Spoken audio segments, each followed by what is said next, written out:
পিএসসির কোনো পরীক্ষা ক্র্যাক করতে চাও, সেক্ষেত্রে অবশ্যই যে জিনিসটা করতে হবে তোমাদের প্রিপারেশনের পাশাপাশি, সেটা হচ্ছে পিওয়াইকিউ সলভ করা। পিওয়াইকিউ অর্থাৎ প্রিভিয়াস ইয়ার কোয়েশ্চেন যেগুলো আছে। তো প্রিভিয়াস ইয়ার কোয়েশ্চেন সলভ করার ক্ষেত্রে আমাদের ম্যাক্সিমাম ক্ষেত্রে যে প্রবলেমটা হয়ে থাকে, আমরা যেটা করি কি, আমরা শুধু কোয়েশ্চেন দেখি, তার অ্যান্সার কি মেলাই, তার প্রত্যেকটা কোয়েশ্চেনের কি অ্যান্সার সেটা দেখে চলে যাই। কিন্তু এক্ষেত্রে কেবলমাত্র আমরা 25% প্রিপেয়ার্ড হই। বাকি 75% প্রিপেয়ার হওয়ার জন্য আমাদের প্রত্যেকটা কোয়েশ্চেন, তার সাথে তার ইর্দ গির্দ যা কিছু ডিটেলস রয়েছে, যা কিছু তথ্য রয়েছে, সেগুলো আমাদের বার করে আনতে হবে। তার মধ্যে যে অপশনটা উত্তর হচ্ছে সেইটা বাদে বাকি যে তিনটা অপশনস রয়েছে তার সংক্রান্ত ডিটেলস গুলো বার করে আনাটা দরকার। সেই জন্য আমরা তোমাদের জন্য নিয়ে আসতাম পিএসসি শিওর শট, যেটা আপকামিং পিএসসি পরীক্ষাগুলোর জন্য তাদের পিওয়াইকিউ অ্যানালিসিস করে আমাদের বানানো। Hello aspirants, welcome to career map online. আমাদের মোটো সিলেকশন ইজ অ্যাডিকশন। আমাদের আজকের যে পিএসসি শিওর শট আমরা শুরু করব আমাদের 20টা কোয়েশ্চেনের যে সিরিজ, এবং এই 20টা কোয়েশ্চেন মূলত আমরা জিকের মধ্যে থেকেই রেখেছি, এবং এর মধ্যে আমরা বেশি জোর দিয়েছি একটু, যেহেতু আমার সাবজেক্টটা সায়েন্স, আমি তোমাদের সায়েন্সের ডিসকাশনটা করি, তো সেই কারণে আমি সায়েন্সের উপরই মেনলি জোর দিয়েছি। সায়েন্সে আমরা প্রত্যেকটা প্রিভিয়াস ইয়ারে আমাদের পিএসসির ফুড এসআই থেকে বা অন্যান্য যে সকল পরীক্ষাগুলো, শুধু যে ফুড এসআই পরীক্ষা দিচ্ছে মানে ফুড এসআই এরই পিওয়াইকিউ করতে হবে তা কিন্তু নয়। পিওয়াইকিউ তোমাদের করতে গেলে ক্লার্কশিপ, মিসলেনিয়াস সব কটারই করতে হবে। একটা কোয়েশ্চেন পুল রেডি করতে হবে, তার অ্যান্সার কি একটা পুল রেডি করতে হবে, সেখান থেকে তোমরা কিন্তু কমন পেতে পারবে। ঠিক আছে, তো আজকে আমরা আগেরগুলোর মতোই আমরা 20টা কোয়েশ্চেনের সেট নিয়ে এসেছি, এবং আমরা বেশি কথা না বলে, বেশি সময় নষ্ট না করে আমরা শুরু করে দিই।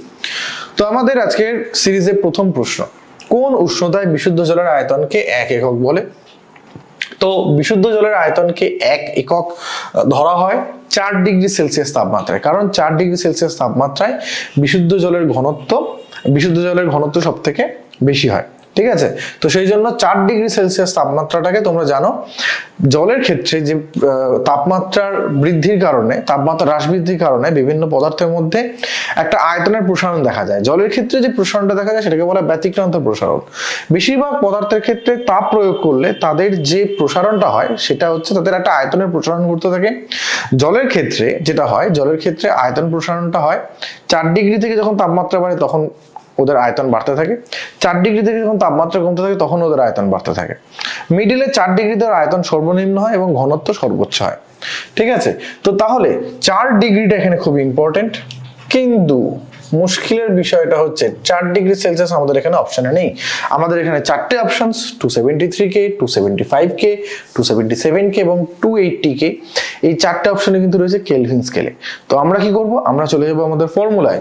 ফর্মুলা কি? ফর্মুলা বলা হচ্ছে যে আমাদের যদি টি ডিগ্রি সেলসিয়াস বলে দেওয়া হয়, টি ডিগ্রি সেলসিয়াস আসলে 273 প্লাস টি কেলভিন, অর্থাৎ সেলসিয়াস স্কেলে যে মানটা থাকবে তার সাথে 273 যোগ করে দাও, যে ভ্যালুটা আসবে সেটাই হবে কেলভিন স্কেলে ওই পার্টটার সমান পার্ট, ইকুইভ্যালেন্ট পার্ট। তো এখানে আমরা 4 ডিগ্রি সেলসিয়াসে জানি যে বিশুদ্ধ জলের আয়তনকে 1 একক বলা হয়, তাহলে কেলভিন স্কেলে কত হবে? 273 প্লাস 4 মানে 277K, অর্থাৎ আমাদের উত্তর হচ্ছে option C.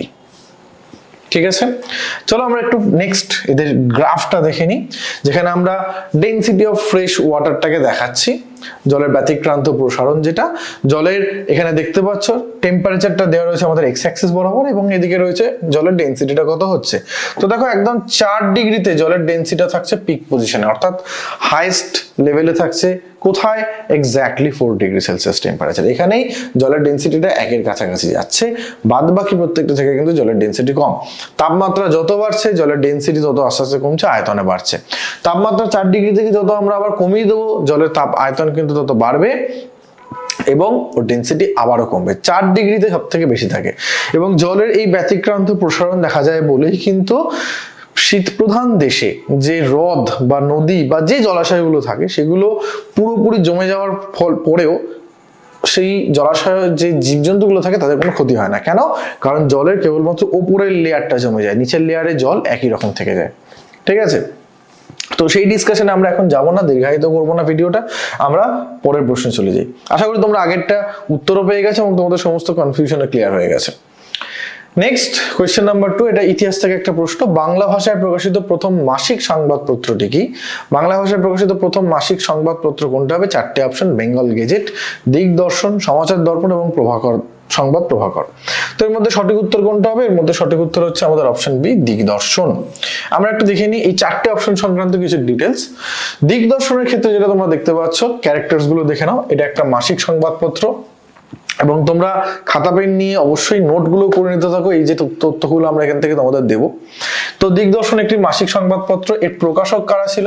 Serampore Baptist mission press এবং জন ক্লার্ক মার্শম্যান। শ্রীরামপুর ত্রয়ীর মধ্যে মার্শম্যান একজন, তোমরা জানো। মার্শম্যান, কেরি এবং উইলিয়াম ওয়ার্ডস, এদেরকে নিয়ে শ্রীরামপুর ত্রয়ী বলা হতো। এটা মার্শম্যান, ওয়ার্ড এবং কেরি। তো মার্শম্যান এই দিগদর্শনের প্রকাশক ছিলেন। প্রথম প্রকাশনা কবে হয়? এপ্রিল 1818 সালে। এবং কোন ভাষায় এটা? বাংলা ইংরেজি দুটো ভাষাতেই বেরোতো। সদর দপ্তর ছিল শ্রীরামপুরে, ঠিক আছে। এবং এটি ছিল কিন্তু এক ধরনের মাসিক সংবাদপত্র। তো টাইমটা তোমরা একটু খেয়াল রাখো, এপ্রিল 1888, বাংলা ভাষায়। সংবাদ প্রভাকরের কথা যদি আসা যায়, প্রকাশ করতেন ঈশ্বরচন্দ্র গুপ্ত। এটা একটা দৈনিক সংবাদপত্র। প্রথম প্রকাশনা হয়েছিল 1831 সালে এবং এটা বাংলা ভাষায়, সম্পূর্ণ বাংলা ভাষায় প্রকাশিত একটি সংবাদপত্র। বাকি যে দুটো আমাদের অপশন ছিল, বেঙ্গল গ্যাজেট এবং সমাচার দর্পণ, সম্পর্কে একটু দেখিনি। বেঙ্গল গ্যাজেট কিন্তু আমাদের ভারতের প্রথম প্রধান প্রকাশিত সংবাদপত্র, কিন্তু এখানে আসবে না কেন? কারণ আমাদের প্রশ্নটা ছিল প্রথম মাসিক এবং বাংলা ভাষায় প্রকাশিত সংবাদপত্র। তাহলে এটা ভাষা কিন্তু ইংরেজি, বেঙ্গল গেজেটের ভাষা ইংরেজি, সুতরাং একে আমরা কনসিডার করতে পারবো না। যদিও সময়টা এটা অনেকটাই আগে, 1780 সালে। প্রকাশক জেমস অগাস্টাস হিকি। একে হিকির বেঙ্গল গ্যাজেটও বলা হয় যে কারণে। এবং এটি একটি সাপ্তাহিক সংবাদপত্র, প্রত্যেক সপ্তাহে সপ্তাহে প্রকাশিত হতো। শ্রীরামপুর থেকে এটা প্রকাশিত হতে থাকতো। সমাচার দর্পণ, সমাচার দর্পণ ও মার্শম্যানের প্রকাশিত একটি সংবাদপত্র এবং এটি একটি সাপ্তাহিক সংবাদপত্র ছিল। এটা প্রকাশনাকাল 1818 সালের 23শে মে, ঠিক আছে। আমরা যদি আরেকবার একটু দেখে নিই, আমরা দেখতে পাবো দিগদর্শন এপ্রিলে আসতো আর এটা আসছে 1818 সালে মে মাসে এবং এটা বাংলা ভাষায় আসতো। তো তাহলে আমরা 4টে পেয়ে গেলাম এবং এই 4টের মধ্যে দেখলাম বাংলা ভাষার প্রথম মাসিক সংবাদপত্র সব থেকে পুরনো যেটা বলা যাবে সেটা কাকে বলা হচ্ছে? তাহলে দিগদর্শনকে, যেটা এপ্রিল 1818-তে মার্শম্যান কর্তৃক প্রকাশিত হতো। চলে যাই আমাদের পরের প্রশ্ন। পরের প্রশ্নটা আমাদের একটা কারেন্ট অ্যাফেয়ার্স বা স্পোর্টস রিলেটেড কোয়েশ্চেন, যেখানে বলা হচ্ছে রাচিন রবীন্দ্র যে দেশের ক্রিকেট খেলেন তা হলো। এই ধরনের কোয়েশ্চেন কিন্তু আমরা বিগত পিএসসি পরীক্ষাগুলোতে আমরা অনেক পাবো। ইভেন তোমরা দেখে নিতে পারো তোমাদের যদি প্রিভিয়াস ইয়ার যে কোয়েশ্চেন গুলো যদি পাও, এই ধরনের কোয়েশ্চেন বিভিন্ন ক্রিকেটারের নাম দিয়ে কোন দেশের ইত্যাদি, বিশেষ করে এমন একটা নাম সিলেক্ট করা দেখো রাচিন রবীন্দ্র, যার নামটা কিন্তু একটু ভারতীয় ধরনের, ঠিক আছে। কিন্তু অপশনে ভারত থাকবে না, অপশনে আমাদের এই কটা অপশন আছে, এর মধ্যে কোনটা হবে? তো যারা এবছর ওয়ার্ল্ড কাপ দেখেছো তারা সবাই জানবে রাচিন রবীন্দ্র কোথাকার প্লেয়ার? নিউজিল্যান্ডের প্লেয়ার। অপশন বি হচ্ছে আমাদের উত্তর। ওয়েস্ট ইন্ডিজ, দক্ষিণ আফ্রিকা, ইংল্যান্ড নয়, তিনি নিউজিল্যান্ডের প্লেয়ার। রাচিন রবীন্দ্রের ব্যাপারে যদি একটু দেখে নিই, চিনো নিশ্চয়ই তোমরা সবাই। রিসেন্ট 2023-এ আইপিএল যে নিলাম হলো, অর্থাৎ 2024-এ আইপিএলে তাকে চেন্নাই সুপার কিংস দলের জার্সি গায়ে খেলতে দেখা যাবে এবং 2023 সালের ICC men emerging cricketer of the year হিসেবে নির্বাচিত হয়েছেন। 2021 সালে নিউজিল্যান্ডের জাতীয় দলের হয়ে টেস্টে অভিষেক ঘটে রাচিন রবীন্দ্রর, ঠিক আছে। চলে যাই আমরা পরের কোয়েশ্চেনে। মানুষের সুষুম্না স্নায়ুর সংখ্যা কত? 4টে অপশন, 31টি, 12টি, 31 জোড়া, 12 জোড়া। তো সুষুম্না স্নায়ুর ব্যাপারে যদি বলতে হয় তার আগে আমি একটু ছোট্ট ব্যাক স্টোরি বলে দিই। আমাদের যে নার্ভাস সিস্টেম বা স্নায়ুতন্ত্র, তার মূলত 3টে পার্ট আছে। Part number 1, that is central nervous system বা সিএনএস বলা হয় যাকে। সেকেন্ড যেটা, সেটা হচ্ছে পিএনএস বা পেরিফেরাল নার্ভাস সিস্টেম, এবং থার্ড যেটা আছে সেটা আছে এএনএস বা অটোনমাস নার্ভাস সিস্টেম। এর মধ্যে সেন্ট্রাল নার্ভাস সিস্টেমের মধ্যে থাকে হচ্ছে দুটো অংশ, একটা হচ্ছে আমাদের ব্রেন এবং আরেকটা হচ্ছে স্পাইনাল কর্ড। ব্রেন এবং স্পাইনাল কর্ড নিয়ে তৈরি হচ্ছে central nervous system. Peripheral nervous system হচ্ছে দু ধরনের নার্ভ দিয়ে তৈরি। একটাকে বলা হচ্ছে আমাদের এই সুষুম্না স্নায়ু, অর্থাৎ যেটাকে আমরা স্পাইনাল নার্ভ বলে থাকি, এবং আরেকটা যেটা সেটা হচ্ছে করোটিস স্নায়ু।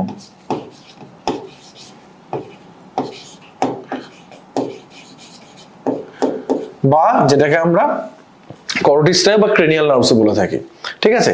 করোটিস স্নায়ু আমাদের থাকে 12 জোড়া, 12th পেয়ার, যেটা আমাদের ডিরেক্টলি ব্রেন থেকে রিলিজ হচ্ছে। এবং সুষুম্না স্নায়ু যেটা থাকে এটা আমাদের যে মাথার পিছনে যে স্পাইনাল কর্ড থাকে সেই স্পাইনাল কর্ড থেকে রিলিজ হচ্ছে, ঠিক আছে। এবং স্পাইনাল কর্ড থেকে কতগুলো সুষুম্না স্নায়ু রিলিজ হয়? 31 জোড়া সুষুম্না স্নায়ু রিলিজ হতে থাকে, ঠিক আছে। আমরা 31 জোড়ার সাথে তোমাদের একটু পরিচয় করিয়ে দিই। দেখো এখানে ছবিটা দেখতে পাচ্ছ তোমরা, এটা যদি আমাদের মস্তিষ্ক হয়, তারপরে এখান থেকে শুরু হচ্ছে আমাদের সুষুম্না কাণ্ড। এবং এই সুষুম্না কাণ্ডের মধ্যে আমাদের যে 31 জোড়া স্পাইনাল কর্ড তাদের রয়েছে মূলত 5 রকমের স্পাইনাল কর্ড, আমাদের 5 রকমের স্পাইনাল নার্ভ বা সুষুম্না স্নায়ু আমরা দেখতে পাই। কি কি? তার মধ্যে প্রথম 8 জোড়া হচ্ছে সার্ভাইকাল স্নায়ু, যেটা আমাদের ঠিক মস্তিষ্কের তলা থেকে বক্ষদেশ পর্যন্ত আসছে। তারপরে বক্ষদেশীয় অঞ্চলে দেখা যায় 12 জোড়া, যাদেরকে বলা হচ্ছে থোরাসিক। তাহলে প্রথম হলো সার্ভাইকাল 8 জোড়া, তারপর থোরাসিক 12 জোড়া, তারপর আছে কোটিদেশীয় যেটাকে বলা হচ্ছে লাম্বার 5 জোড়া, তারপরে থাকে স্যাক্রাল 5 জোড়া এবং লাস্টে 1 জোড়া থাকে কক্সিজিয়াল, ঠিক আছে। এই ছবিটা তোমরা দেখো, দেখলেই বুঝতে পারবে। এইখান থেকে এই অবধি আসছে সার্ভাইকাল,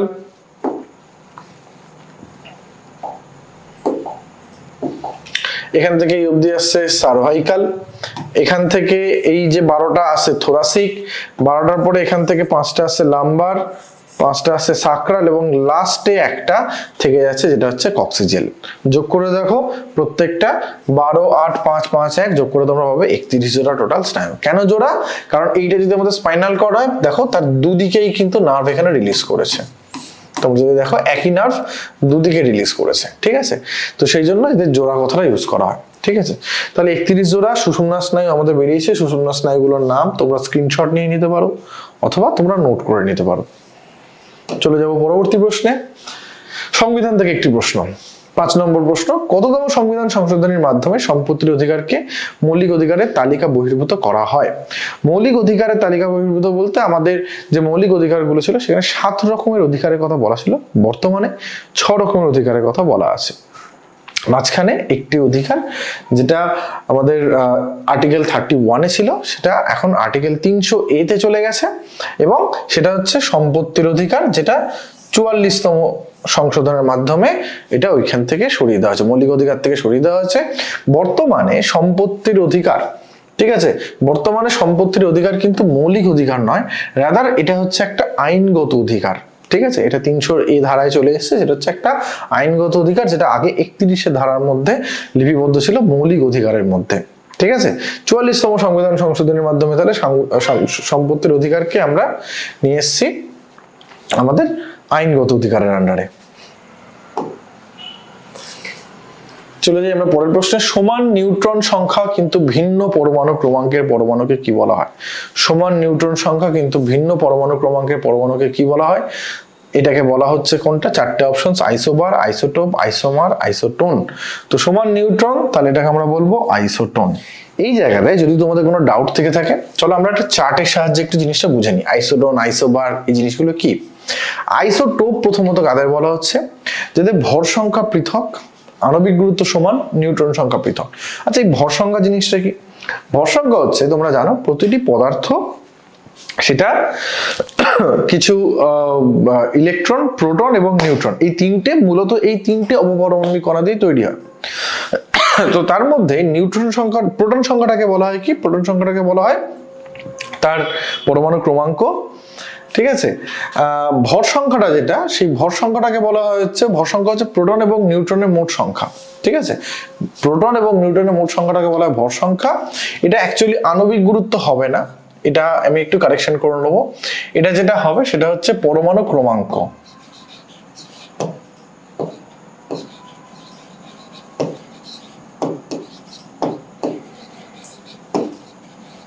ঠিক আছে। পরমাণু ক্রমাঙ্ক অর্থাৎ যেটা হচ্ছে প্রোটন সংখ্যাকে বোঝাচ্ছে, ভর সংখ্যা বোঝাচ্ছে পরমাণু নিউক্লিয়াসে অবস্থিত প্রোটন এবং নিউট্রনের মোট সংখ্যা, এবং নিউট্রন সংখ্যাটা তো আলাদা রয়েছে। তো আইসোটোপ যারা হবে তাদের পরমাণু ক্রমাঙ্কটা সমান, কিন্তু নিউট্রন সংখ্যা এবং ভর সংখ্যাটা তাদের আলাদা। একই পরমাণু ক্রমাঙ্ক বিশিষ্ট, অর্থাৎ পরমাণু ক্রমাঙ্ক যদি পাল্টে যায় তাহলে পদার্থের যে মৌলিক ধর্মগুলো সেগুলো পাল্টে যায়, অর্থাৎ মৌল ভেদে পরমাণু ক্রমাঙ্ক চেঞ্জ হয়। তাহলে পরমাণু ক্রমাঙ্ক যদি সমান হয় তার মানে সেটা একই মৌল থাকবে, একই পদার্থ থাকবে, কিন্তু তার ভর সংখ্যাটা, তার নিউট্রন সংখ্যা আলাদা হওয়ার কারণে তার ভর সংখ্যাটা পাল্টে যাচ্ছে। এদেরকে আমরা বলে থাকি আইসোটোপ। উদাহরণ সহকারে যদি দেখা যায়, তোমরা জানো খুব কমন যেটা হাইড্রোজেনের 3টা আইসোটোপ রয়েছে, প্রোটিয়াম, ডয়টোরিয়াম এবং ট্রিশিয়াম। প্রোটিয়ামের যদি আমরা দেখি, আমরা পরমাণু ক্রমাঙ্ককে লিখি এইভাবে। প্রোটিয়ামের ক্ষেত্রে এটা আসছে কত, H1, এবং মাথায় লিখি আমরা ভর সংখ্যা, সেটা হচ্ছে 1। নিচে যেটা লেখা এটা হচ্ছে পরমাণু ক্রমাঙ্ক, অর্থাৎ এটা হচ্ছে প্রোটন সংখ্যা। মাথার উপরে যেটা লেখা আছে সেটা প্রোটন এবং নিউট্রনের মোট সংখ্যা। তো এখান থেকে খুব ক্লিয়ার যে এখানে প্রোটনও একটা, ভর সংখ্যাও একটা হওয়ার অর্থ এখানে কোনো নিউট্রন নেই। নিউট্রনের সংখ্যাটা হচ্ছে 0, সো 1 + 0 উপরে হয়ে গেছে 1। হাইড্রোজেনের দ্বিতীয় যেটাকে বলা হয় ডয়টোরিয়াম, সেখানে হচ্ছে হাইড্রোজেনের নিচে পরমাণু ক্রমাঙ্ক 1, কিন্তু ভর সংখ্যাটা কত হয়ে যাচ্ছে, ভর সংখ্যাটা হয়ে যাচ্ছে 2। ঠিক আছে, এটা প্রকৃতিতে যদি দেখা যায় প্রোটিয়াম বা সাধারণ হাইড্রোজেন সবথেকে বেশি পরিমাণে পাওয়া যায়, খুবই কম মাত্রায় পাওয়া যায় ডয়টোরিয়াম, যেটা হাইড্রোজেনের একটা আইসোটোপ। এবং এখানে যদি দেখো এটাও হাইড্রোজেন, এটাও কিন্তু হাইড্রোজেন, কারণ দুটোর প্রোটন সংখ্যাটা সমান। কিন্তু এখানে ভর সংখ্যাটা এখানে 1 ছিল, এখানে 2 হয়ে গেছে। কেন? কারণ এখানে নিউট্রন সংখ্যা ছিল 0, 1 আর 0 যোগ হয়ে 1 হয়েছে। এখানে নিউট্রন সংখ্যা হচ্ছে 1, তো একটা নিউট্রন একটা প্রোটন মিলে ভর সংখ্যাটা মাথায় হয়ে গেছে 1 × 2। তৃতীয় যে আইসোটোপটা আসছে হাইড্রোজেনের, সেটার নাম হচ্ছে ট্রিশিয়াম বা ট্রিটিয়াম। সেটাকে আমরা লিখি এইরকম ভাবে, H31। ঠিক আছে, এটা হচ্ছে একটা তেজস্ক্রিয় আইসোটোপ। এক্ষেত্রে তোমরা দেখতে পাচ্ছ প্রোটন সংখ্যা 1, কিন্তু ভর সংখ্যা, প্রোটন সংখ্যা বা পরমাণু ক্রমাঙ্ক 1, কিন্তু ভর সংখ্যাটা কত হয়ে গেছে, 3। কেন 3 হয়ে গেছে? কারণ এখানে একটা প্রোটনের সাথে কেন্দ্রে দুটো নিউট্রন যোগ হয়েছে, দুটো নিউট্রন একটা প্রোটন, সংখ্যাটা কত হয়ে গেছে, 2 × 3। ঠিক আছে, তাহলে আমরা দেখতে পেলাম এই তিনটে হচ্ছে কি হাইড্রোজেনের 3টে আইসোটোপ। এরকম কার্বনের আইসোটোপ হয়, তোমরা জানো কার্বন ডেটিং যেটা করা হয় C14, সেটাও কিন্তু কার্বনের একটা আইসোটোপ। ঠিক আছে, অক্সিজেনের আইসোটোপ রয়েছে, নাইট্রোজেনের আইসোটোপ রয়েছে। তো আইসোটোপ গুলো তাহলে কি হয়, আইসোটোপ গুলোতে আমরা দেখতে পেলাম যে এদের পরমাণু ক্রমাঙ্কটা একই থাকে, কিন্তু ভর সংখ্যাটা পাল্টে যাচ্ছে। কেন? কারণ এদের নিউট্রন সংখ্যাটা আলাদা হয়ে যাচ্ছে। আইসোবার যদি আমরা দেখি, আইসোবার কাকে বলা হচ্ছে, যাদের ভর সংখ্যা সমান কিন্তু পরমাণু ক্রমাঙ্কটা এবং নিউট্রন সংখ্যাটা পৃথক হয়ে যাচ্ছে, তারা হয়ে যাচ্ছে আইসোবার। আইসোবারের সব থেকে ভালো উদাহরণ হচ্ছে 3টে, যেটা হচ্ছে আর্গন, পটাশিয়াম এবং ক্যালসিয়াম। আর্গনে যদি দেখো ভর সংখ্যা, এদের তিনজনেরই ভর সংখ্যা হচ্ছে 40, 40, 40, কিন্তু পরমাণু ক্রমাঙ্কটা কত হয়ে যাচ্ছে, আর্গনের হচ্ছে 18, পটাশিয়ামের হচ্ছে 19, ক্যালসিয়ামের হচ্ছে 20। ঠিক আছে, তাহলে তিনটেরই পরমাণু ক্রমাঙ্ক যেহেতু আলাদা, সেই জন্য তিনটে আলাদা মৌল হয়ে গেল। কিন্তু এদের নিউট্রন সংখ্যাটা এমন ভাবে থাকছে যে আলটিমেটলি প্রোটন সংখ্যা নিউট্রন সংখ্যাটার যোগফল যেটা, সেটা সমান হয়ে যাচ্ছে। এখানে ক্যালসিয়ামের ক্ষেত্রে দেখা যাচ্ছে 20টা যদি প্রোটন হয় এবং 40টা যদি তার ভর সংখ্যা হয়, তার মানে নিউট্রন কত থাকবে, 40 - 20 মানে 20টা। তাহলে 20টা নিউট্রন 20টা প্রোটন মিলে ভর সংখ্যা হয়ে যাচ্ছে 40। এক্ষেত্রে কতগুলো হয়ে যাচ্ছে, এক্ষেত্রে 20টা প্রোটন কিন্তু 21টা নিউট্রন, আর এক্ষেত্রে 20টা প্রোটন কিন্তু 22টা নিউট্রন, সরি ভুল বললাম, এখানে 19টা প্রোটন 21টা নিউট্রন, এখানে 18টা প্রোটন 22টা নিউট্রন। তাহলে এই যে সংখ্যাটা এমন ভাবে তালমিল হয়ে আছে যে কারণে এদের ভর সংখ্যাগুলো সমান চলে আসছে। তাহলে এরা হয়ে যাচ্ছে কি, এরা হয়ে যাচ্ছে আইসোবার। লাস্ট আমরা যেটা আমাদের এখানে উত্তর ছিল যেটা, সেটা হচ্ছে আইসোটোন, অর্থাৎ সমান নিউট্রন সংখ্যা। আইসোটোনের ক্ষেত্রে দেখা যাচ্ছে এদের ভর সংখ্যাটা আলাদা, এদের পরমাণু ক্রমাঙ্কটাও আলাদা, কিন্তু নিউট্রন সংখ্যাটা সমান। ফর এক্সাম্পল আমি যেটা দিতে পারি সেটা হচ্ছে অক্সিজেন যদি নিই, অক্সিজেনের ভর সংখ্যা হচ্ছে কত, 16। ঠিক আছে, পরমাণু ক্রমাঙ্ক কত, 8। একই রকম ভাবে আমরা অক্সিজেনের ক্ষেত্রে তাহলে নিউট্রন সংখ্যা কত হবে, সবসময় মনে রাখবে ভর সংখ্যা থেকে প্রোটন সংখ্যাটা বিয়োগ করতে হয়, করলে আমরা পাই নিউট্রন সংখ্যা। তাহলে সেটা কত হচ্ছে, 16 - 8 মানে 8টা। তাহলে অক্সিজেনের সাধারণ অক্সিজেনের 8টা নিউট্রন রয়েছে। আমরা যদি এবারে একটু কার্বন 14 যেটাকে বললাম C14, কার্বন 14 কে যদি দেখি, কার্বনের কত, কার্বনের হচ্ছে 14 আর 6, অর্থাৎ তার ভর সংখ্যা 14, পরমাণু ক্রমাঙ্ক 6। তাহলে কার্বনের ক্ষেত্রে যদি আমরা এদের নিউট্রন সংখ্যাটাকে দেখি, সেটা কত হচ্ছে, 14 - 6 = 8। তাহলে তেজস্ক্রিয় আইসোটোপ কার্বনের যেটা হচ্ছে কার্বন 14 বলা হয়, সে এবং অক্সিজেন, এরা দুজন কি হয়ে যাচ্ছে, এরা দুজন হয়ে যাচ্ছে পরস্পরের আইসোটোন। ঠিক আছে, তাহলে এইভাবে তোমরা নিউট্রন সংখ্যা, ভর সংখ্যা এবং পরমাণু ক্রমাঙ্কের উপর ভিত্তি করে আমরা কিন্তু এই 3টে ক্যাটাগরি করতে পারছি, আইসোটোপ, আইসোবার, আইসোটোন। ঠিক আছে, তাহলে এরা কি হয়ে যাচ্ছে, এরা হয়ে যাচ্ছে আইসোটোনের আন্ডারে। ঠিক আছে, তো এইটা হয়ে যাচ্ছে আমাদের এখানে লজিক বিহাইন্ড দিস, এবং এই চার্টটা তোমরা যদি একটু দেখে রাখো তোমাদের কিন্তু এটা পুরো ক্লিয়ার হয়ে যাবে। চলে যাই আমরা 7 নম্বর প্রশ্ন, ঘানা পাখিরালয় কোন রাজ্যে অবস্থিত? 4টে অপশন, রাজস্থান, অন্ধ্রপ্রদেশ, গুজরাট, কর্ণাটক। সঠিক উত্তর হচ্ছে রাজস্থান। তো রাজস্থানের অন্যান্য যে বার্ড স্যাংচুয়ারি বা অভয়ারণ্য যেগুলো আছে সেগুলো একটু দেখে নেওয়া যাক। রাজস্থানের অন্যান্যগুলোর মধ্যে দেখতে পাচ্ছ ভরতপুর, যেগুলো পরীক্ষায় আসে আমরা মূলত সেগুলো এখানে রেখেছি, Ranthambore, Mount Abu, Sariska national park, Keoladeo national park underline করা, কারণ যেহেতু আমাদের ঘানা বার্ড স্যাংচুয়ারি এখানে অবস্থিত, কুম্ভলগড় ওয়াইল্ড লাইফ স্যাংচুয়ারি। ঠিক আছে, আমরা আরো কিছু এখানে ন্যাশনাল পার্ক এবং বার্ড স্যাংচুয়ারির কথা রেখেছি যেগুলো ইদানিং পরীক্ষাতে কিন্তু আসছে, যেগুলো অতটা কমন নয় কিন্তু ইদানিং এগুলো আসার চান্স দেখা যাচ্ছে। তার মধ্যে প্রথমে যেটা হচ্ছে হেমিস ন্যাশনাল পার্ক, যেটা জম্মু কাশ্মীরে অবস্থিত, বেতলা ন্যাশনাল পার্ক যেটা ঝাড়খণ্ডে আছে, বালপাখরাম ন্যাশনাল পার্ক মেঘালয়তে, কাঙ্গারঘাটি ন্যাশনাল পার্ক যেটা আছে ছত্তিশগড়ে, দুধবা ন্যাশনাল পার্ক যেটা আছে উত্তরপ্রদেশে, কেবুল লামজো ন্যাশনাল পার্ক যেটা আছে মণিপুরে, কুদ্রেমুখ ন্যাশনাল পার্ক যেটা আছে কর্ণাটকাতে, তাদোয়া ন্যাশনাল পার্ক রয়েছে মহারাষ্ট্রে, বাল্মীকি ন্যাশনাল পার্ক বিহারে। সেলিম আলী বার্ড স্যাংচুয়ারি, কতগুলো 3টে বার্ড স্যাংচুয়ারি কথা এখানে বলা হয়েছে। সেলিম আলী বার্ড স্যাংচুয়ারি যেটা আছে জম্মু কাশ্মীরে, কুলিক পাখিরালয় জানো এটা পশ্চিমবঙ্গের আমাদের উত্তর দিনাজপুরে অবস্থিত, রায়গঞ্জের কাছে রয়েছে কুলিক পাখিরালয়। এছাড়া চিন্তামণিকর বার্ড স্যাংচুয়ারি যেটা আছে আমাদের পশ্চিমবঙ্গের দক্ষিণ 24 পরগনাতে, দক্ষিণ 24 পরগনার নরেন্দ্রপুরে এই চিন্তামণিকর বার্ড স্যাংচুয়ারিটা কিন্তু আছে। ঠিক আছে, চলে যাই আমাদের পরের প্রশ্নে। তাপগতিবিদ্যার প্রথম সূত্রের ধারণা কে দেন? 4টে অপশন, নিউটন, রাদারফোর্ড, ল্যাভয়েসের এবং রুডলফ ক্লজিয়াস। তো সঠিক উত্তর হচ্ছে রুডলফ ক্লজিয়াস। আমরা তাপগতিবিদ্যার সূত্রগুলো সম্পর্কে একটা ব্রিফ একটু দেখে নিই। তাপগতিবিদ্যার প্রথম সূত্র দিয়েছিলেন রুডলফ ক্লজিয়াস, যেটাকে বলা হয় সিস্টেমের আভ্যন্তরীণ শক্তি পরিবর্তন সংক্রান্ত সূত্র। এইটুকুই মনে রেখে দাও, তাপগতিবিদ্যার সূত্র তোমাদের জানার কোনো দরকার নেই, কোনো রকম ভাবে দেবে না।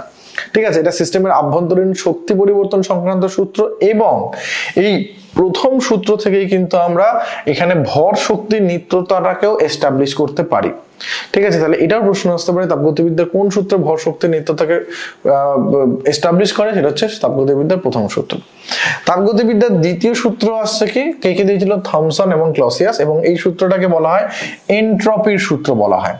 ঠিক আছে, তৃতীয় সূত্র দিয়েছিল নার্নস্ট এবং জিরোথ ল, যেটা এই 3টে সূত্র অনেক পরে আবিষ্কার হয়েছিল, সেটা দিয়েছিলেন রালফ এইচ ফাউলার। ঠিক আছে, তো তাপগতিবিদ্যার এই 4টে সূত্র রয়েছে, প্রথম সূত্র, দ্বিতীয় সূত্র, তৃতীয় সূত্র, এবং তাপগতিবিদ্যার জিরোথ ল অফ থার্মোডাইনামিক্স। এগুলো তাদের রেসপেক্টিভ কোন কোন বিজ্ঞানী জড়িত সেগুলো তোমরা তাহলে দেখে নিলে। চলে যাই পরের প্রশ্নে। ম্যাগনেসিয়াম হলো একটি কি ক্ষার ধাতু, হ্যালোজেন মৌল, ক্ষারীয় মৃত্তিকা ধাতু না নিষ্ক্রিয় মৌল? 4টে অপশন, সঠিক উত্তর আমাদের ক্ষারীয় মৃত্তিকা ধাতু। তো ক্ষারীয় মৃত্তিকা ধাতু কাদের বলা হচ্ছে? পর্যায় সারণী যদি তোমরা দেখো, পর্যায় সারণী গ্রুপ এ তে যারা রয়েছে, প্রথম শ্রেণীতে যারা রয়েছে তারা সবাই ক্ষার ধাতু, যাদের যোজ্যতা 1 এবং যারা তীব্রভাবে বিক্রিয়া করে, তীব্র বিজারক ধর্মী।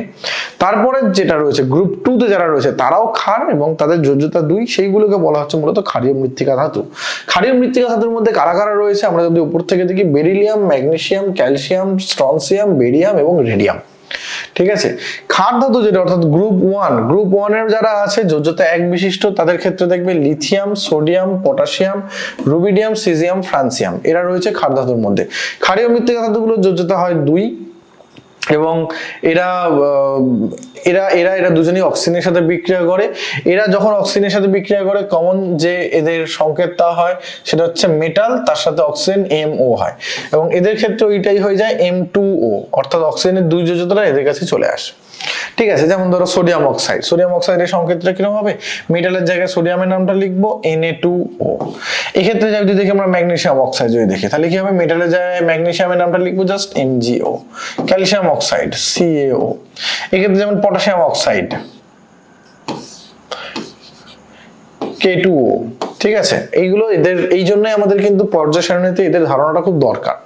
নেক্সট হ্যালোজেন মৌল আছে, এরা আসছে পর্যায় সারণীতে 17 নম্বর শ্রেণীতে এদেরকে দেখতে পাওয়া যায়। ঠিক আছে, এবং এই হ্যালোজেন মৌলগুলো এদেরও যোজ্যতা 1, কিন্তু এরা যেহেতু ধাতুর দিক থেকে 1, এরা অধাতুর দিক থেকে 1, মানে এদের যোজ্যতা হচ্ছে, ক্ষার ধাতুর যোজ্যতা হচ্ছে +1, ক্ষারীয় মৃত্তিকা ধাতুর যোজ্যতা হচ্ছে +2, হ্যালোজেনের যোজ্যতা হচ্ছে -1। ঠিক আছে, এবং নিষ্ক্রিয় মৌল যেগুলো আছে তাদের যোজ্যতা হচ্ছে 0, যে কারণে এরা কোনো বিক্রিয়ায় অংশগ্রহণ করে না। হ্যালোজেন মৌলগুলো দেখে নাও, ফ্লোরিন, ক্লোরিন, ব্রোমিন, আয়োডিন এবং অ্যাস্টাটিন। এর হচ্ছে হ্যালোজেন মৌলের মধ্যে রয়েছে। নিষ্ক্রিয় মৌলের মধ্যে রয়েছে হিলিয়াম, নিয়ন, আর্গন, ক্রিপ্টন, জেনন, রেডন এবং সাম্প্রতিক আবিষ্কৃত ওগানেসন। ঠিক আছে, যেটাকে ওজি সংকেত দিয়ে লেখা হয়। এটা হচ্ছে আমাদের 118তম মৌল। ঠিক আছে, বর্তমানে 118তম মৌলের নাম হচ্ছে ওগানেসন। ঠিক আছে, এটাও এক প্রকারের নিষ্ক্রিয় মৌল। ঠিক আছে, তো তাহলে আমরা এই 4টি সিরিজ কিন্তু আমাদের মোটামুটি হয়ে গেল অপশনস থেকে। এইভাবে কিন্তু তোমাদের মূলত পিআইকিউ যদি তোমরা বাড়িতেও করে থাকো, তোমাদের কিন্তু এইভাবে করতে হবে। প্রত্যেকটা অপশনস কিন্তু পিক করে তাদের সম্পর্কে ডিটেলসে পড়াশোনা করতে হবে, তবে কিন্তু তোমাদের একটা ফুল ফ্লেজ প্রিপারেশন হবে। কোয়েশ্চেন নাম্বার 10, ভারতীয় প্রত্নতত্ত্বের জনক বলা হয় কাকে? Alexander Cunningham, Gordon Childe, Mortimer wheeler এবং জন মার্শাল। তো সঠিক উত্তর হয়ে যাচ্ছে আলেকজান্ডার ক্যানিংহাম। কেন বলা হয় আমরা একটু দেখে নিই। এক্ষেত্রে 1861 সালটা খুব গুরুত্বপূর্ণ। বেসিক্যালি আলেকজান্ডার ক্যানিংহাম ছিলেন একজন ব্রিটিশ ইঞ্জিনিয়ার। তিনি 1861 সালে ভারতীয় প্রত্নতত্ত্ব বিভাগ বা যেটাকে আমরা আর্কিওলজিক্যাল সার্ভে অফ ইন্ডিয়া বলে জানি সেটাকে স্থাপন করেছিলেন। সেই জন্য তাকেই বলা হয় আমাদের ফাদার অফ আর্কিওলজি বা আমাদের ভারতীয় প্রত্নতত্ত্ব বিভাগের জনক। 1961 সালটা খুব গুরুত্বপূর্ণ ইতিহাসের পার্সপেক্টিভে। 1961 সালে আর কি হয়েছিল? এই বছরই ইন্ডিয়ান কাউন্সিল অ্যাক্ট পাস হয়। 58তে গুড গভর্নমেন্ট অ্যাক্ট, তারপরে 61তে ইন্ডিয়ান কাউন্সিল অ্যাক্ট পাস হয়। 1861 সালে যদি দেখি এই বছরই codes of civil and criminal প্রসিডিওরের যে ফাইনাল ড্রাফট বা অন্তিম খসড়া এই বছর প্রস্তুত করা হয়। এর আগের বছরেও একটা গুরুত্বপূর্ণ ঘটনা, 1861 সালের আগে 1860 সালে প্রথমবারের জন্য আয়কর প্রচলন হয়। এগুলো একটু তোমরা নোট করে নাও। স্যার জেমস উইলসন, যিনি আবার ছিলেন আমাদের ব্রিটিশ ভারতের প্রথম, ব্রিটিশ ভারত মানে 1958 বিদ্রোহের পর তোমরা জানো নিশ্চয়ই কোম্পানি থেকে ক্ষমতা হস্তান্তর হয়েছে ব্রিটিশ ক্রাউনের কাছে। তো সেদিক থেকে ব্রিটিশ ইন্ডিয়ার প্রথম অর্থমন্ত্রী হন আমাদের স্যার জেমস উইলসন, যিনি 1857 সালে বিদ্রোহের যে ক্ষয়ক্ষতিগুলো হয়েছিল সেইটাকে কম্পেনসেট করার জন্য কিন্তু এই ইনকাম ট্যাক্স সিস্টেমটা চালু করেছিলেন। ঠিক আছে, চলে যাই আমাদের পরের প্রশ্ন। 109তম ভারতীয় বিজ্ঞান কংগ্রেস কোথায় অনুষ্ঠিত হলো? যেটা এই বছরই হয়েছে। 109তম ভারতীয় বিজ্ঞান কংগ্রেস জানুয়ারি মাসে 3 থেকে 7 তারিখে হয়েছে 2024 সালে। 4টে options, A Punjab, B Haryana, C Uttar Pradesh, D Paschimbanga. সঠিক উত্তর হচ্ছে পাঞ্জাব। পাঞ্জাবের জলন্ধরে হয়েছে। তো আমরা একটু দেখে নিই। 2024 সালে জানুয়ারি মাসে 109তম ভারতীয় বিজ্ঞান কংগ্রেস পাঞ্জাবের জলন্ধরে লাভলি প্রফেশনাল ইউনিভার্সিটি ক্যাম্পাসে অনুষ্ঠিত হয়েছে। ইম্পর্টেন্ট এখানে কিন্তু এই জিনিসটাও যে এর থিম কি। ঠিক আছে, কি কি মনে রাখবে এখান থেকে? প্রথমত যেটা জলন্ধরে হয়েছে এবং এর থিমটা the global perspective on science and technology for sustainable futures. এটাই ছিল এবছর সায়েন্স কংগ্রেসের মেইন থিম। এর আগের সায়েন্স কংগ্রেস যেটা হয়েছিল 2023 সালের 3 থেকে 7 জানুয়ারি, 108তম ভারতীয় বিজ্ঞান কংগ্রেস, যেটা অনুষ্ঠিত হয়েছিল মহারাষ্ট্রের নাগপুরে। ঠিক আছে, তো এইটুকু আমাদের এখান থেকে করলেই হবে। চলে যাই আমরা পরবর্তী প্রশ্ন। পরবর্তী প্রশ্ন কি বলছে? রক্ত তঞ্চনে অংশগ্রহণকারী ভিটামিন কোনটা? 4টে option, vitamin D, vitamin E, vitamin K, vitamin C. তো এর মধ্যে সঠিক উত্তর কোনটা হবে? Vitamin K. ঠিক আছে, এই 4টে ভিটামিন, শুধু এই 4টে ভিটামিন না, আমাদের যে কটা ভিটামিন আছে প্রত্যেকটা ভিটামিনের ক্ষেত্রে তোমাদের যে যে জিনিসগুলো মাথায় রাখতে হবে সেটা হচ্ছে এদের কাজটা কি, প্রধান কাজ কি কি। 2 নম্বর হচ্ছে এদের কি কি তেলে দ্রবীভূত, কি কি জলে দ্রবীভূত হয়।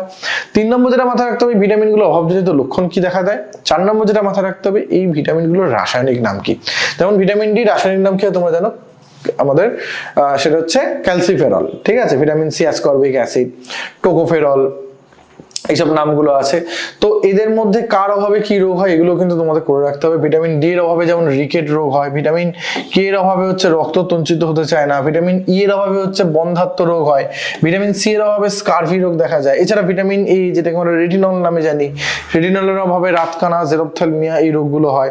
ভিটামিন বি কমপ্লেক্সের মধ্যে 8খানা ভিটামিন রয়েছে, তাদের কার কার কি রোগ হয় এইগুলো কিন্তু তোমরা খুব ভালো করে রেডি করে নেবে তোমাদের পরীক্ষার আগে।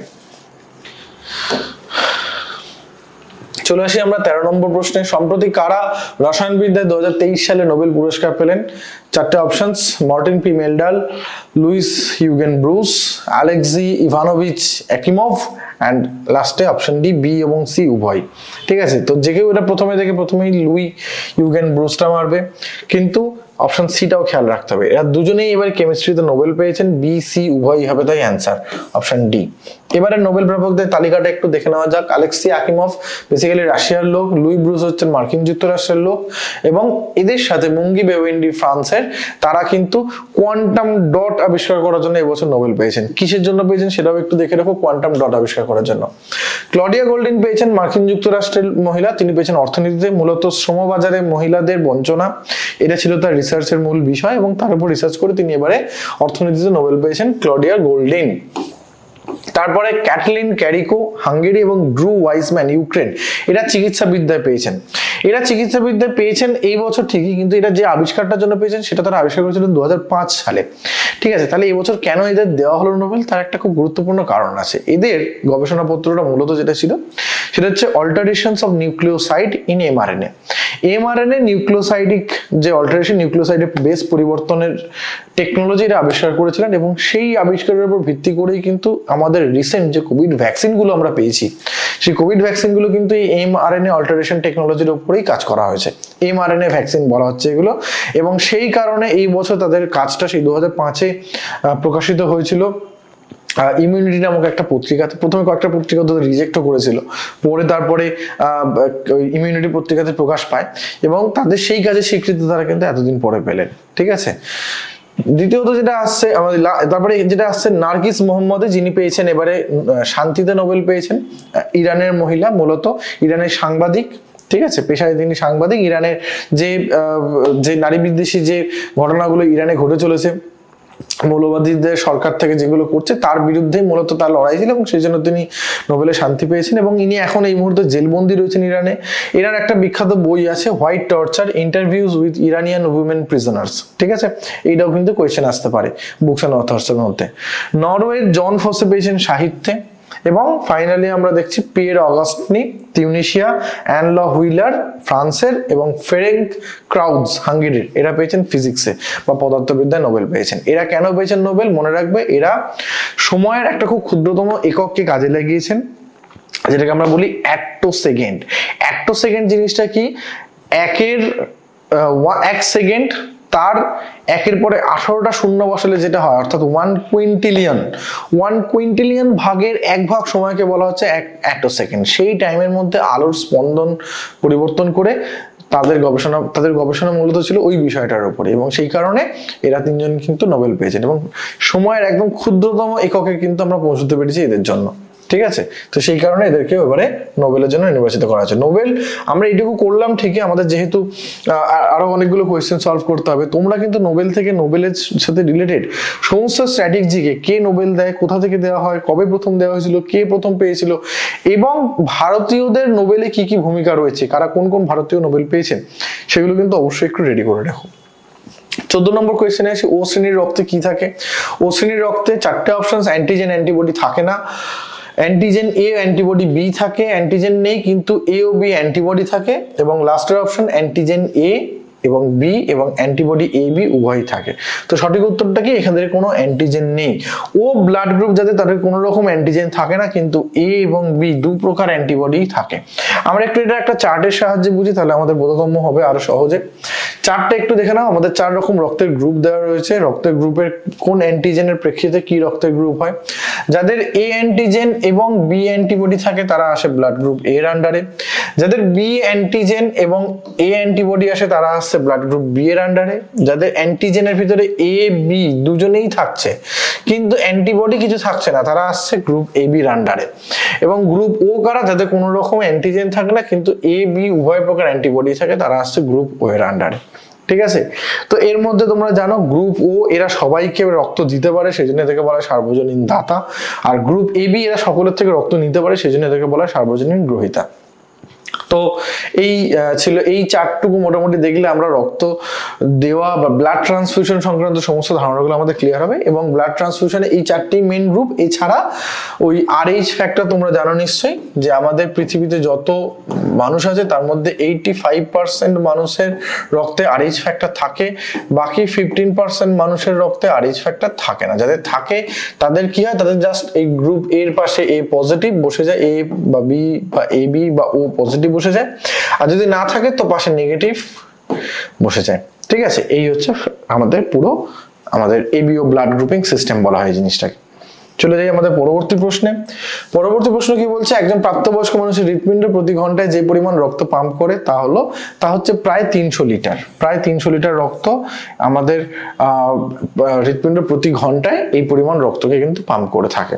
ঠিক আছে, এটা একদম স্ট্যাটিক জিকে লেভেলের, এগুলো জাস্ট তোমরা এই স্ট্যাটিক জিকে গুলো একটু করে রাখবে। তারপরে একটা ইলেকট্রনিক্স থেকে একটা ম্যাথামেটিক্যাল প্রবলেম একটা দেওয়া হয়েছে, আমাদের নিউমেরিক্যাল প্রবলেম সলিউশনের জন্য দেওয়া হয়েছে যে একটা 200 ভোল্ট 100 ওয়াটের বাল্বের রোধ কত হবে। ঠিক আছে, 200 ভোল্ট 100 ওয়াট, যেটা এখানে ভোল্টেজকে বোঝাচ্ছে এবং ওয়াটটা এটা পাওয়ারকে বোঝাচ্ছে। তো এই অঙ্কটা করার আগে আমাদের প্রথমে দেখে নিতে হবে এই সংক্রান্ত সূত্রটা কি। আমরা জানি যেটা power P is equals to V square by, sorry power নয়, আমাদের এখানে যেটা আসছে সেটা হচ্ছে হ্যাঁ P is equals to V square by R, অর্থাৎ তড়িৎ ক্ষমতা is equals to voltage square by রোধ। তাহলে এখান থেকে আমরা যেটা পাচ্ছি সেটা হচ্ছে R equals to V square by P। আমরা পিটাকে এখানে নিয়ে আসছি, আরটাকে ওদিকে নিয়ে চলে যাচ্ছে, আর হচ্ছে ভি স্কোয়ার বাই পি। তাহলে আমরা যদি এখানে বসিয়ে দিই, এখানে ভোল্ট কত 200, তার মানে 200 স্কোয়ার মানে 200 ইন্টু 200 বাই পি কত, পাওয়ার কত 100 ওয়াটের বাল্ব, তাহলে বাই 100। কাটাকুটি যদি করি এটা আসছে 2 ইন্টু 200 মানে কত হচ্ছে 400, তাহলে 400 ওহম। ঠিক আছে, তাহলে 400 ওহম হয়ে যাচ্ছে রোধ। আমরা দেখতে পাচ্ছি আমাদের অপশন এর সাথে ম্যাচ করছে। ঠিক আছে, এই ফর্মুলাটা তোমরা মাথায় রেখে দেবে, P is equals to V square by R। ঠিক আছে, এবং এখান থেকে আমরা আরেকটা যেটা পাই যে আমরা জানি ওহমের সূত্র অনুযায়ী V is equals to IR, তাহলে এখানে V স্কোয়ারের জায়গায় যদি আইটা বসিয়ে দিই তাহলে আমরা কি পাবো, P is equals to I square R square by R, বা এখান থেকে আমরা যেটা পাচ্ছি কাটাকুটি যদি করি তাহলে আর আর আর স্কোয়ার কেটে গিয়ে এখানে আর হচ্ছে, তাহলে P is equals to I square R। ঠিক আছে, তো এইগুলো আমরা এই কতগুলো সূত্র আমরা এখান থেকে পেতে পারি, এর মধ্যে যে কোনো একটা মনে থাকলে তোমরা সেখান থেকে আরেকটাও বার করে নিতে পারবে। এই ধরনের ফিজিক্সের অ্যাপটিটিউড বা নিউমেরিক্যাল প্রবলেমসে কিন্তু আমাদের ইদানিং দেওয়ার একটা ট্রেন্ড দেখা যাচ্ছে। তো তোমাদের আমি সাজেস্ট করব সায়েন্সের যখন তোমরা প্রিপারেশন নেবে, মেনলি লাইট, ইলেকট্রিসিটি এই চ্যাপ্টারগুলো ফিজিক্সে খুব ভালো করে করো, ইউনিট অ্যান্ড মেজারমেন্ট এই জিনিসগুলো একটু ভালো করে করো। বাট তার পাশাপাশি ইলেকট্রিসিটি সংক্রান্ত যে কটা ফর্মুলা রয়েছে তোমরা সেই ফর্মুলাগুলো কিন্তু একটু ভালো করে দেখে যেও। ঠিক আছে, চলে যাই আমরা 17 নম্বর কোয়েশ্চেনে। হিন্দ মজদুর সংঘের প্রতিষ্ঠাতা কে ছিলেন? NM Joshi, VV Patel, GL Nanda এবং দাদাভাই নওরোজি। তো সঠিক উত্তর হচ্ছে গুলজারিলাল নন্দা বা GL নন্দা। ঠিক আছে, আমরা এই সংক্রান্ত কিছু তথ্য দেখে নিই। সমাজতান্ত্রিক ফরওয়ার্ড ব্লকের অনুসারী এবং স্বতন্ত্র ইউনিয়নবাদীদের দ্বারা এটা 19 ডিসেম্বর 1949 পশ্চিমবঙ্গের হাওড়াতে হিন্দ মজদুর সংঘ প্রতিষ্ঠিত হয়। বর্তমানে কিন্তু এই হিন্দ মজদুর সংঘ এটা আন্তর্জাতিক শ্রমিক সংঘ বা ইন্টারন্যাশনাল ট্রেড ইউনিয়ন কনফেডারেশনের সাথে যুক্ত। ঠিক আছে, আমরা বাকি যে অপশনস গুলো আমরা দেখেছিলাম, NM যোশী ছিলেন তার মধ্যে। NM যোশী হচ্ছেন AITUC all India trade union কংগ্রেসের অন্যতম একজন নেতা। সর্দার বল্লভভাই প্যাটেল, VV প্যাটেল, তোমরা সবাই নাম শুনেছো নিশ্চয়ই, এনাকে সর্দারজিও বলা হতো, ভারতের লৌহ মানব বলা হয়। তার একটা 182 মিটার উঁচু প্রস্তর মূর্তি রয়েছে যেটা সর্দার সরোবর ড্যামের কাছে রয়েছে নর্মদা নদীর ধারে গুজরাটে, যেটাকে আমরা স্ট্যাচু অফ ইউনিটি নামে জানি। একে ভারতের লৌহ মানব বলা হয়। আজকের আমরা যে ভারতকে দেখছি, যে ইউনাইটেড ইন্ডিয়াকে দেখছি, সমস্ত স্টেট বা সবকটা একসাথে, সেটার পিছনে যদি কেউ থেকে থাকে যার অবদান সব থেকে বেশি তিনি হচ্ছেন সর্দার প্যাটেল। ঠিক আছে, বরদলি সত্যাগ্রহ 1928 যার সাথে যুক্ত ছিলেন সর্দার প্যাটেল। 1947 সালে Indian national trade union Congress প্রতিষ্ঠা করেছিলেন সর্দার প্যাটেল। ঠিক আছে, দাদাভাই নওরোজি আরেকজন খুব ইম্পর্টেন্ট হিস্টোরিক্যাল ক্যারেক্টার আমাদের INM এর ক্ষেত্রে। বেসিক্যালি নরমপন্থী নেতা ছিলেন। লিবারেল পার্টির হয়ে তিনি ব্রিটিশ সংসদের নির্বাচনে অংশগ্রহণ করেছিলেন। ভারতীয়দের মানে ভারতবর্ষের ব্রিটিশদের যে আনব্রিটিশ রুল যেটা চলছিল সেটার ব্যাপারে ব্রিটিশদের অবগত করার জন্য। ঠিক আছে, তার একটা উল্লেখযোগ্য বই poverty and unBritish rule in India, যেখানে তিনি ড্রেন থিওরি বলে একটা থিওরির উল্লেখ করেছিলেন, যেখানে তিনি দেখিয়েছিলেন কিভাবে ব্রিটিশরা ভারতীয় সম্পদকে ভারত থেকে তাদের দেশে নিয়ে চলে যাচ্ছে, অর্থাৎ ভারতীয় সম্পদকে কিভাবে ড্রেন্ড হয়ে যাচ্ছে আমাদের ভারত থেকে অন্য দেশে। তার প্রকাশিত একটি সংবাদপত্র, মনে রাখবেন নামটা, ভয়েস অফ ইন্ডিয়া। এবং দাদাভাই নওরোজির আরো কিছু গুরুত্বপূর্ণ কীর্তি আছে, তার মধ্যে অন্যতম গুরুত্বপূর্ণ যেটা তোমরা পারলে নোট করে নাও, সেটা হচ্ছে আমাদের ভারতের জাতীয় কংগ্রেস, ইন্ডিয়ান ন্যাশনাল কংগ্রেস, তার যে দ্বিতীয় সেশন হয়েছিল না 1886-এ, সেখানে সভাপতিত্ব করেছিলেন তিনি। এবং ইন্ডিয়ান ন্যাশনাল কংগ্রেস এই নামটাও কিন্তু দাদাভাই নওরোজিরই দেওয়া। পেশায় একজন তিনি ছিলেন ব্যবসায়ী, পার্সি ব্যবসায়ী ছিলেন মূলত, ঠিক আছে, এবং তার পাণ্ডিত্য ছিল অগাধ। ভারতীয় অর্থনীতি এবং ভারতীয় রাজনীতির জনকও কিন্তু অনেকে দাদাভাই নওরোজিকে বলে থাকে, ঠিক আছে, এবং ভারতের মহান বৃদ্ধ নামও দেওয়া হয়েছে তাকে। চলে আসি আমরা পরে 18 নম্বর কোয়েশ্চেনে। রেট্রোভাইরাসের আরএনএ থেকে ডিএনএ তৈরি হয় কিভাবে? অপশন এ ডিএনএ পলিমারেজ দ্বারা, অপশন বি আরএনএ পলিমারেজ দ্বারা, অপশন সি এন্ডোনিউক্লিয়াস দ্বারা এবং অপশন ডি রিভার্স ট্রান্সক্রিপ্টেজ দ্বারা। তো এই চারটের মধ্যে কোনটা হবে? চারটের মধ্যে হবে অপশন ডি রিভার্স ট্রান্সক্রিপ্টেজ দ্বারা। তো রেট্রোভাইরাস আরএনএ থেকে ডিএনএ হওয়া জিনিসটা কি? আমাদের শরীরে কোষের মধ্যে যে নিউক্লিওটাইড থাকে তার প্রধান পার্ট হচ্ছে ডিএনএ, এবং ডিএনএ থেকে কি তৈরি হয়? ডিএনএ থেকে তৈরি হয় হচ্ছে প্রোটিন। আমরা জানি যেটা ডিএনএ থেকে তৈরি হয় প্রোটিন, ঠিক আছে। ডিএনএ এর উপর থাকে কোডন, সেই কোডন গুলোকে ডিকোডিং করে তৈরি করা হয় প্রোটিন। আমাদের যে চারিত্রিক বৈশিষ্ট্যগুলো সবকিছু আলটিমেটলি প্রোটিন দ্বারা নির্ধারিত হয়। কিন্তু ডিএনএ থেকে ডিরেক্ট প্রোটিন হতে পারে না, এর মধ্যেখানে ডিএনএ থেকে তৈরি হয় এমআরএনএ। এমআরএনএ এর উপর ডিএনএ কি করে? ডিএনএ কপি করা হয়, ডিএনএ থেকে সমস্ত কিছু কপি করে এমআরএনএ তে আসে। এমআরএনএ কে তারপরে প্রোটিনে পরিণত করা, এখানে ডিকোডিং করে হচ্ছে টিআরএনএ নামে এক ধরনের আরএনএ। আরএনএ মানে রাইবোনিউক্লিক অ্যাসিড, ডিএনএ মানে ডিঅক্সিরাইবোনিউক্লিক অ্যাসিড। এরা মূলত দু ধরনের নিউক্লিক অ্যাসিড। এর মধ্যে আমাদের এই যে চারটা অপশনস রয়েছে, এইগুলো হচ্ছে প্রত্যেকটা একটা করে উৎসেচক যারা এই ধরনের কাজগুলো করে থাকে। তার মধ্যে ধরো প্রথমে ডিএনএ পলিমারেজ, এর কাজ হচ্ছে একটা ডিএনএ কে আরেকটা ডিএনএ তে রূপান্তরিত করা, যেটাকে বলে ডিএনএ রেপ্লিকেশনস। অর্থাৎ একটি ডিএনএ থেকে আরেকটি ডিএনএ তৈরি করা হচ্ছে, তাতে ডিএনএ পলিমারেজ হেল্প করছে, ঠিক আছে। তাহলে এই কিসে হেল্প করে? এই হেল্প করে মূলত ডিএনএ পলিমারাইজেশন।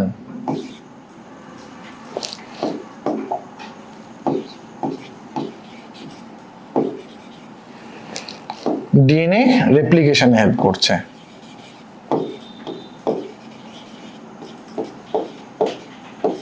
ঠিক আছে।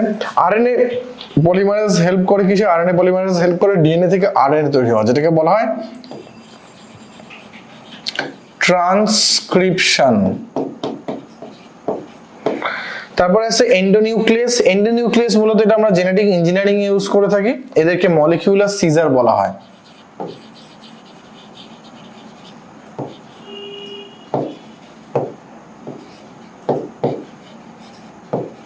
বা আণবিক কাঁচি বলা হয়। মূলত কোনো একটা ডিএনএ সিকোয়েন্সের কোনো একটা পয়েন্টে কাট করার জন্য জেনেটিক ইঞ্জিনিয়ারিং এর ক্ষেত্রে আমরা এই এন্ডোনিউক্লিয়াস গুলোকে ইউজ করি। রিভার্স ট্রান্সক্রিপ্টেজ আমাদের এখানে হয়ে যাচ্ছে আমাদের আসল অ্যান্সার। আমি এটা একটু মুছে দিই, নাহলে তোমাদের কনফিউশন আসতে পারে। রিভার্স ট্রান্সক্রিপ্টেজ হয়ে যাচ্ছে আমাদের মূলত মূল অ্যান্সার, যেখানে আমরা কি করি দেখো, ডিএনএ থেকে আরএনএ তৈরি হওয়ার যে প্রসেসটা, সেটাকে আমরা কি বলেছি? ট্রান্সক্রিপশনস। তাহলে আরএনএ থেকে যখন ডিএনএ তৈরি হবে, মূলত রেট্রোভাইরাসদের তাই হয়। রেট্রোভাইরাসদের দেহে, যেমন আমাদের দেহে মূল জেনেটিক বস্তু হচ্ছে ডিএনএ, কিন্তু রেট্রোভাইরাস যেমন ধরো এইডস ভাইরাসে যারা আছে, বা আমাদের কোভিডও কিন্তু রেট্রোভাইরাসের মধ্যেই পড়ে, এদের প্রধান যে জেনেটিক মেটেরিয়াল সেটা হচ্ছে আরএনএ। এবং ওরা কি করে? ওরা আরএনএ থেকে ডিএনএ তৈরি করে, সেই ডিএনএটাকে তারপরে সেখান থেকে ওরা ওদের প্রোটিন তৈরির প্রসেসগুলো ফার্দার এগোতে থাকে। তো আরএনএ থেকে ডিএনএ তৈরি করা হচ্ছে, ডিএনএ থেকে আরএনএ হচ্ছে যে প্রসেস, সেটাকে বলা হচ্ছে ট্রান্সক্রিপশন। তাহলে আরএনএ থেকে ডিএনএ হলে সেটাকে বলা হবে কি? Reverse transcription. রিভার্স ট্রান্সক্রিপশনে যাকে আমরা ইউজ করছি যে এনজাইমটা, তার নাম কি হচ্ছে? Reverse transcriptase. চলে যাচ্ছে পরবর্তী প্রশ্নে। ভারতের প্রথম রিমোট সেন্সিং স্যাটেলাইট কোনটা? ভারতের প্রথম remote sensing satellite P6, P4, IRS-1A নাকি কার্টোস্যাট 1? তো সঠিক উত্তর হয়ে যাচ্ছে IRS-1A। টেকনোলজির প্রশ্ন এটা। IRS-1A এটা হয়ে যাচ্ছে আমাদের প্রথম রিমোট সেন্সিং স্যাটেলাইট, যার প্রস্তুতকারক সংস্থা ছিল ইসরো বা ইন্ডিয়ান স্পেস রিসার্চ অর্গানাইজেশনস। কিন্তু এটা ভারতবর্ষ থেকে লঞ্চ করা হয়নি, এটা রাশিয়া, বর্তমানে কাজাখস্তান যে অংশটা রয়েছে সেইখান থেকে লঞ্চ করা হয়েছিল 1988 সালের 17ই মার্চ। এই স্যাটেলাইট লঞ্চ করা হয় এবং স্যাটেলাইট লঞ্চিং ভেহিকলস যেটা ছিল সেটা ছিল রাশিয়ার ভোস্টক লঞ্চিং ভেহিকলস। ঠিক আছে, তোমরা দেখতে পাচ্ছ আমাদের একটি ভারতীয় আমাদের ইন্ডিয়ান পোস্টের একটি স্ট্যাম্পে আমাদের এখানে কিন্তু এই IRS-1A কে দেখানো হয়েছে। চলে আসে আজকে আমাদের সিরিজের লাস্ট কোয়েশ্চেন, যেটা খুব আসে পরীক্ষার মধ্যে, সেটা হচ্ছে রেকটিফাইড স্পিরিটে কত শতাংশ ইথাইল অ্যালকোহল থাকে। রেকটিফাইড স্পিরিট আমরা জানি ইনজেকশন দেওয়ার আগে যেটা আমাদের হাতে একটু দিয়ে দেওয়া হয়, জীবাণুনাশক হিসেবে ব্যবহৃত হয়, তার মধ্যে 95% থাকে হচ্ছে ইথাইল অ্যালকোহল। ঠিক আছে, 100% ইথাইল অ্যালকোহল এখানে থাকে না, 95% ইথাইল অ্যালকোহল ওখানে মেশানো হয়, অর্থাৎ এটা 95% পিওর। তাহলে অশুদ্ধি কত শতাংশ থাকে মনে রাখবে, তাহলে 95% যদি হয় তাহলে 5% থাকছে অশুদ্ধি। এটাও প্রশ্ন হিসেবে আসতে পারে, এই রেকটিফাইড স্পিরিটে কত শতাংশ অশুদ্ধি রয়েছে। তোমরা কিন্তু ভালো করে কোয়েশ্চেনটা পড়ে তারপর উত্তর দেবে। তো আমাদের এই আজকে 20টা প্রশ্ন, আমরা চেষ্টা করব তোমাদের ফুড এসআইয়ের আগে আরেকটা 20টা কোয়েশ্চেনের একটি সেট নিয়ে আসার। এবং যদি এই ভিডিওটা হেল্পফুল হয়ে থাকে তোমাদের জন্য, তোমরা অবশ্যই এটাকে লাইক শেয়ার করবে, বন্ধুদের সাথে লাইক করবে এবং আমাদের চ্যানেলটা সাবস্ক্রাইব করতে ভুলবে না। Thank you and all the best for your exam.